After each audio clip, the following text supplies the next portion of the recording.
Hey everyone, Andy Raffel from eTeknix.com, and you may remember that we did a time-lapse video on this build, the $1,000, or we've actually worked it out in pounds, £1,000 gaming PC for the month of October. But now it's time to see exactly how it performs. So let's go through every component and then see how it performs in some of the latest games.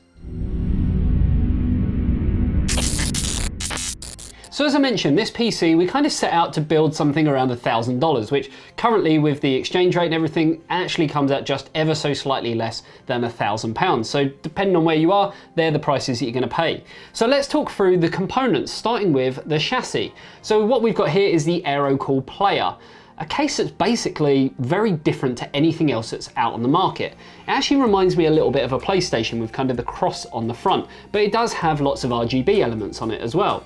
So the case is actually priced at $49 in the US and £48 in the UK. There is plenty of RGB options simply from the press of a button. Now in a slight twist, there is tempered glass on the side panel, but there's also a glass panel on the front, which helps to show the fans off. There is a hidden PSU shroud and there's plenty of storage options, including the ability to put in two 3.5-inch hard drives and two 2.5-inch SSDs. There is also support for liquid cooling, and it does come included with removable dust filters. At the heart of it, inside the case, is the Gigabyte B450 Aorus Pro motherboard, offering up amazing features for the price point. Priced at $129.99 in the US and $99.99 in the UK, it does also include support for 3rd gen Ryzen processors with a simple BIOS update. There's lots of RGB options from the board and also the connectors. It includes dual NVMe M.2 slots for future expandability as well, and plenty of USB for your gamer peripherals. Now with the release of the 3rd gen Ryzen processors, we have seen the 2nd generation come down in price a little bit. That's why we've gone with the Ryzen 5 2600X. It's priced at $148 in the US and £135 in the UK. It gives us 6 cores and 12 threads for even the most demanding of tasks. It has a base clock of 3.6 GHz and a boost clock of 4.2 GHz. It has a TDP of 95 watts, and that's why we've gone with the AMD Wraith Spire cooler. It's more than enough to cool it down at its stock speeds or even give you slight headroom for a little bit of overclocking. But obviously at a later date, you could also put an AIO in here, or even at a little bit of a push, go with custom loop. Now when it comes to the memory, anyone who's a fan favourite of this channel will know that we use this memory quite a lot. This is the Team Group Nighthawk RGB memory, and it does look absolutely amazing and kind of ties in with the colour scheme as well because it is black and orange. Priced at $79.99 in the US and £84.99 in the UK, it comprises of two 8GB modules. And this also means by putting it into this particular build, we do have 2 more memory slots on the motherboard if you want to upgrade at a later date, maybe to 32GB. Operates at speeds of 3000 MHz and does have a very unique design.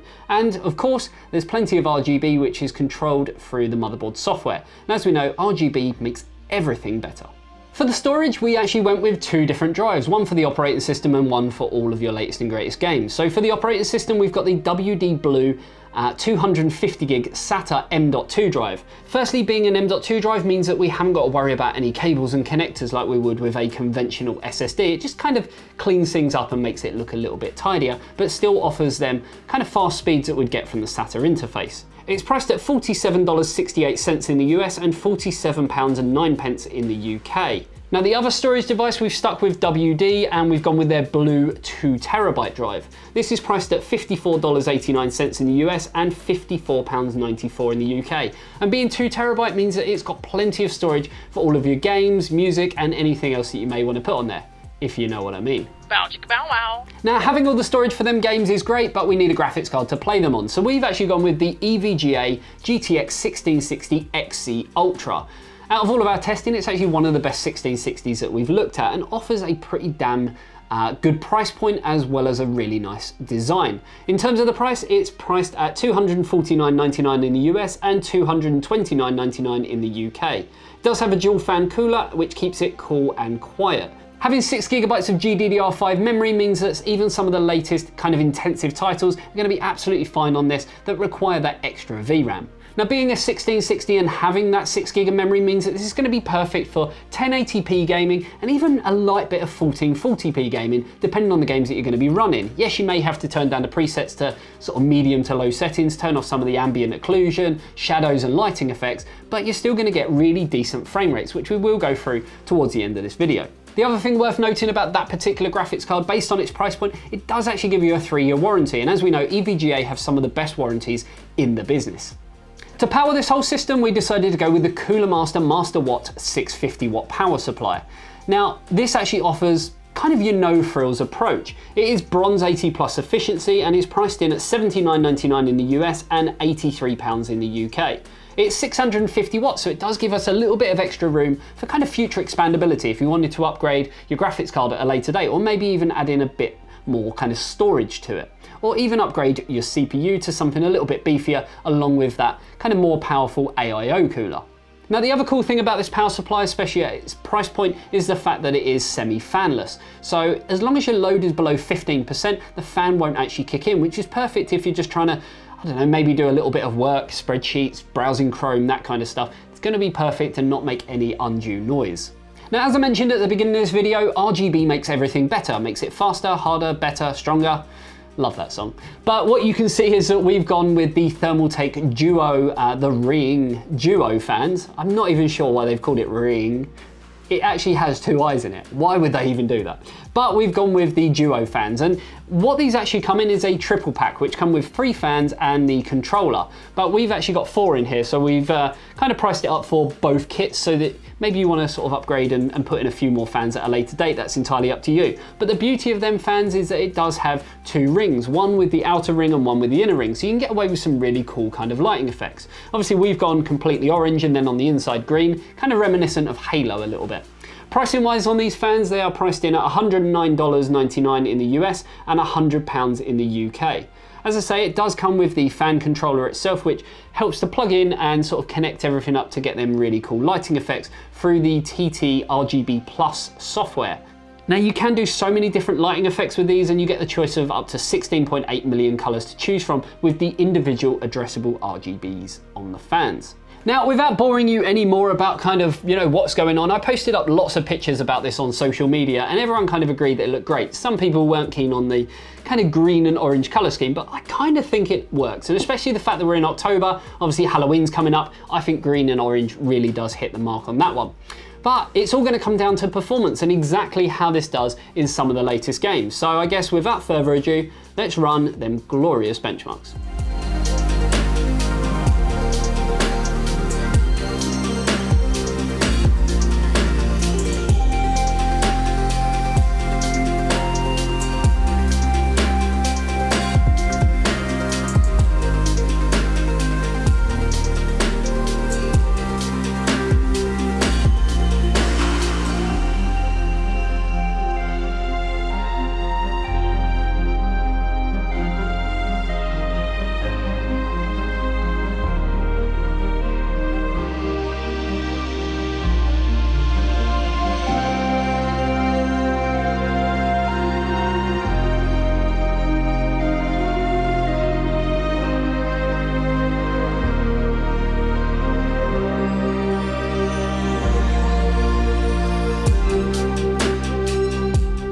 So there you have it, all the performance figures thrown at you. Now, as you can see, as I mentioned earlier, 1080p is perfect on this type of system and a good price point for that.